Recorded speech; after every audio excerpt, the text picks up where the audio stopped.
পাঠ পরিচিতি সাধু রীতিতে রচিত এই গল্পে হাদিসের একটি কাহিনী বর্ণিত হয়েছে। এই গল্পের মূল বাণী হচ্ছে আল্লাহর মানুষকে পরীক্ষা করেন এবং সৎলোককে যথাযথ পুরস্কার দেন। আরব দেশের 3 জন লোককে পরীক্ষা করার জন্য আল্লাহ একজন ফেরেশতা পাঠান।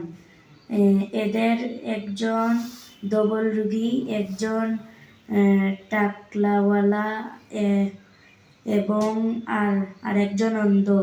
ফেরেশতার অনুগ্রহে এই 3 জনেরই শারীরিক ক্ষতি দূর হলো। 3 জনই সুন্দর, সুস্থ, স্বাভাবিক মানুষের চেহারা পেল।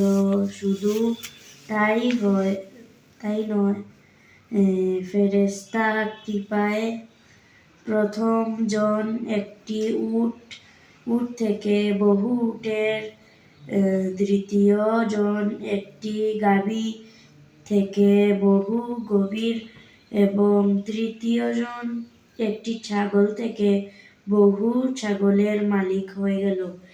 কিছুদিন পর